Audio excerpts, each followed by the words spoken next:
চাঁদা না দেওয়ায় কেটে ফেলা হয়েছে কৃষকের 1200 ফলন্ত কমলা গাছ। কোনো ব্যক্তির বিরুদ্ধে নয়, খোদ বন বিভাগের বিরুদ্ধেই এমন অভিযোগ তুলেছেন ভুক্তভোগী কৃষক আলী মোল্লা ও তার পরিবার। 18 সাল থেকে এই বাগানটা আমি করছি, তিলে তিলে তিলে তিলে বাগানটা আমি গড়িয়ে তুলছি এত বড় উপরে।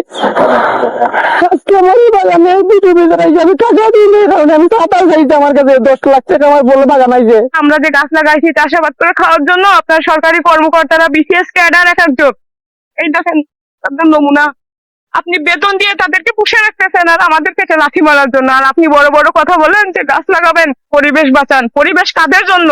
জানা যায় মৌলভীবাজারের কোমলগঞ্জ উপজেলার বাসিন্দা কৃষক আলী মোল্লা বন বিভাগকে মাসোহারা দিয়ে ম্যানেজ করে 5 একর জমি 8 বছর ধরে চাষাবাদ করে আসছিলেন। বন বিভাগের জায়গা হলেও কাগজ কলমে তার লিজ না নেওয়া বা ভোগ দখলের কোনো প্রমাণ দেখাতে পারেননি তিনি। কৃষক আলীর অভিযোগ, মাসোহারা বাবদ বন কর্মকর্তা এবার প্রায় 10 লাখ টাকা দাবি করেন। সেই অর্থ দিতে অপারগতা প্রকাশ করায় প্রশাসনের উপস্থিতিতে 1200 ফলন্ত কমলা গাছ কেটে উচ্ছেদ অভিযান পরিচালনা করে বন বিভাগ। মনে করো আরো 3 মাস বাদ দিয়ে আমরা ফসলটা বেচতাম পারি, এই সময়টা গিয়ে আমরা বাগানটা খাচ্ছি একবারে চুরমার করে লইছি। সাদা না দেওয়ার কারণে আসম্বাদকে জানানি এইটারে আইয়া ঠিক করছে।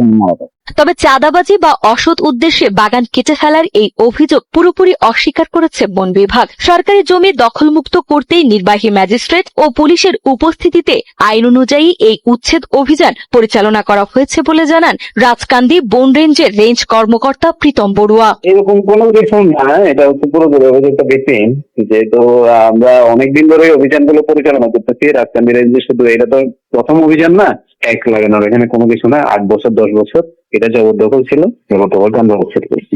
এদিকে অভিযোগ আর পাল্টা অভিযোগের মাঝে অনিশ্চিত ভবিষ্যতের মুখোমুখি ভুক্তভোগী পরিবারটি। তাদের দাবি, এনজিও থেকে প্রায় 20 লাখ টাকা ঋণ নিয়ে এই বাগান গড়েছিলেন তারা। কয়েক মাসের মধ্যেই ফল বিক্রি করে ঋণ পরিশোধের স্বপ্ন ছিল তাদের, কিন্তু চোখের সামনে বাগান ধ্বংস হয়ে যাওয়ায় এখন এনজিওর এই ঋণের কিস্তি কিভাবে শোধ করবেন এবং সংসার কিভাবে চালাবেন তা নিয়ে চরম শঙ্কায় দিন কাটছে তাদের।